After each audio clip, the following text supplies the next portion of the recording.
Muy queridos hermanos, celebramos el Domingo de Ramos.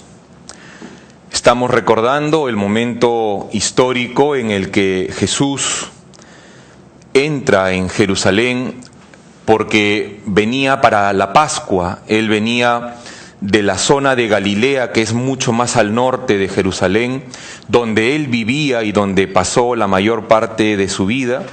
Y de Galilea se dirigió a Jerusalén para la Pascua, porque era el mandamiento que había en la ley de Moisés. Y el momento en el que entra a la ciudad de Jerusalén, que fue un domingo, lo recordamos hoy. Y cómo la gente lo recibía, porque se habían enterado que venía y como tenía ya toda una fama de haber hecho grandes milagros, lo estaban esperando como el Mesías anunciado, y salieron a las puertas del pueblo para recibirlo cuando entre. Eso es lo que hoy celebramos. Esta entrada en Jerusalén da inicio a lo que se conoce como la Semana Santa, porque va a terminar con el prendimiento de Jesús este día jueves.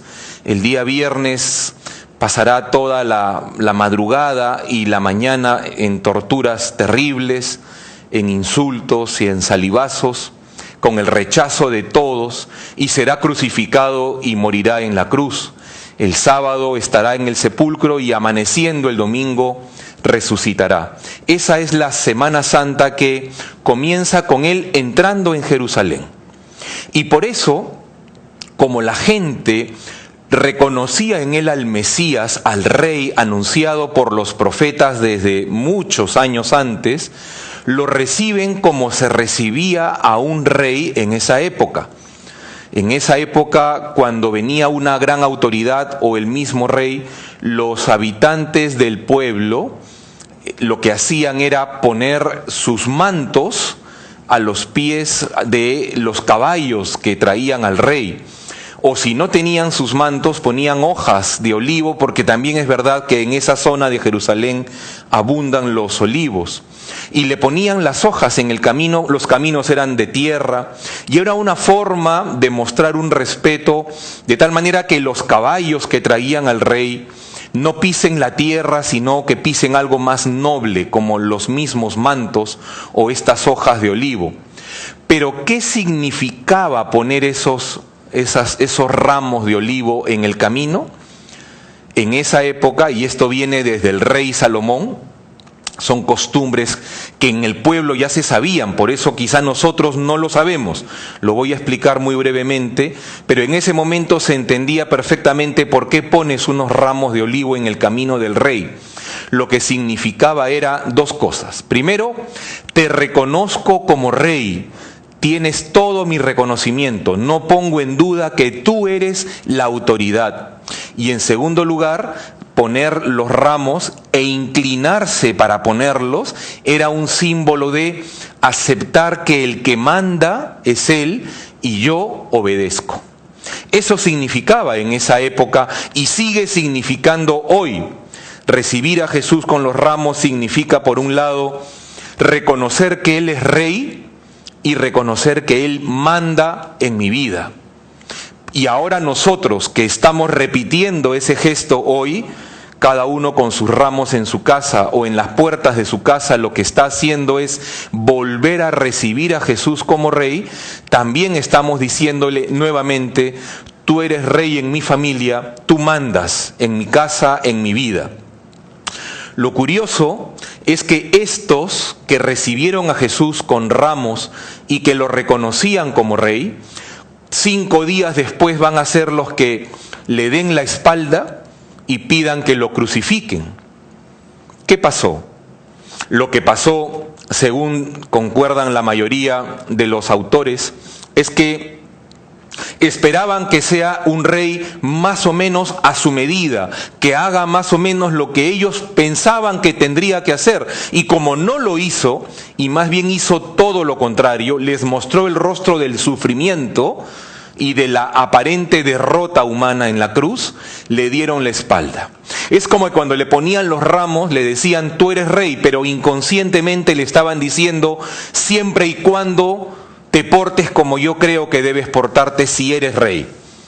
Esto parece, por lo que sucedió en el interior de esas personas. Por eso, cuando las expectativas de ellos no se vieron cumplidas, lo desconocieron como rey y ahora sí que lo crucifiquen. Terrible, terrible en realidad, porque nosotros que estamos repitiendo ese gesto y que estamos volviéndole a decir al Señor, tú eres rey en mi vida, por eso tengo estos ramos, te acepto que entres otra vez en mi familia y en mi vida, lo que tenemos que entender es qué implica aceptarlo como rey, qué implica aceptar su autoridad sobre mí, sobre los míos. En primer lugar, hermanos, implica que el que manda es Él. El que marca el camino por el que quiere que nosotros lo sigamos es Él, no nosotros. El camino me puede gustar más o menos, pero es Él el que me pide caminar por esos caminos. Él es el que sabe. Y lo que yo tengo que pedirle en todo caso es fortaleza, paciencia, constancia, fe para caminar por el camino que Él me marca, que es el camino muchas veces de la pasión. Acompañarlo en el momento que sube al Calvario para ser crucificado no es fácil. De hecho, en ese momento histórico no había nadie más que su madre, Juan y María Magdalena. No había nadie más. Todos los demás no estaban. Pero qué fácil fue acompañarlo, por ejemplo, cuando multiplicó los panes para todos. 5,000 personas alrededor de Jesús, porque está repartiendo comida gratis. Está resucitando muertos, está sanando leprosos. Cantidad de gente que no lo dejaban ni avanzar. Pero cuando Jesús dice, ahora acompáñame ahí, a la cruz, ya no había nadie. Esto, hermanos, no nos tiene que pasar a nosotros. En esta fecha en la que estamos recibiéndolo nuevamente como nuestro rey, digámosle, tú realmente eres mi rey, y aunque no te entienda a veces, yo confío en ti. Yo confío en ti. No te entiendo. A veces incluso no me gusta, pero confío en ti porque tú eres mi rey. Dame la fortaleza para caminar por donde tú me pides. Aceptar su autoridad, por ejemplo, significa comprender, como ya lo recordó el Papa Juan Pablo II hace muchos años, comprender que Cristo no ha venido a evitarnos el dolor, ha venido a que con Él le encontremos un sentido al dolor. Seguir a Jesús y aceptarlo como nuestro Rey es seguirlo en sus términos, no en los míos. Y no detenerme, por ejemplo, en esa reacción insana de renegar, juzgar y criticar incluso a Él como Dios, por las cosas que ha permitido que pasen en mi vida o en mi familia, que quizá es la reacción que está como, por lo menos, tentación en medio de nosotros en estos tiempos, en que estamos perdiendo familiares, amigos, y la tentación es un poco mirar a Dios con cara de reproche y sacar el dedo acusador. Aceptarlo como rey es no perder tiempo en eso.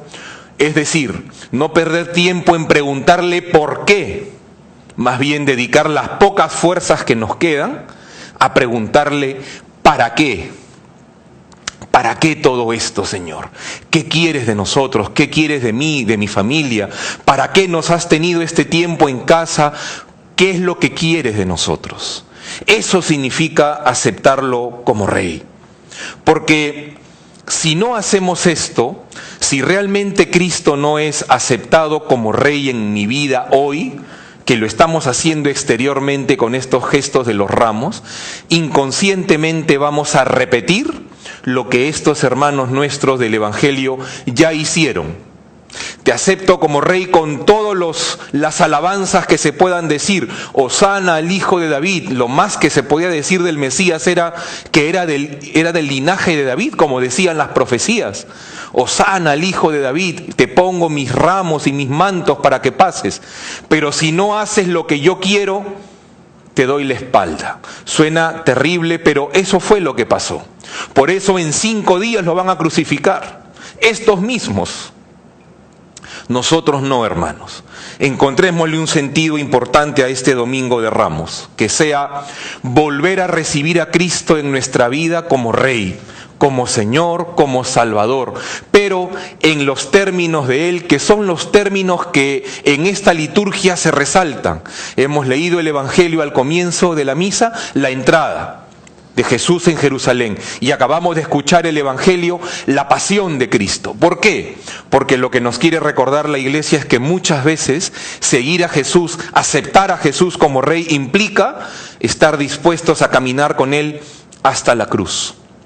Cristo no ha venido a privarnos del dolor. Ojalá pudiera hacerlo. No es así como funcionan las cosas. Ha venido a que le encontremos un sentido al sufrimiento y con Él lo podemos encontrar. Pidámosle al Señor que este Domingo de Ramos sea único, diferente, especial. Quizá la única vez que lo vamos a celebrar así en nuestra vida.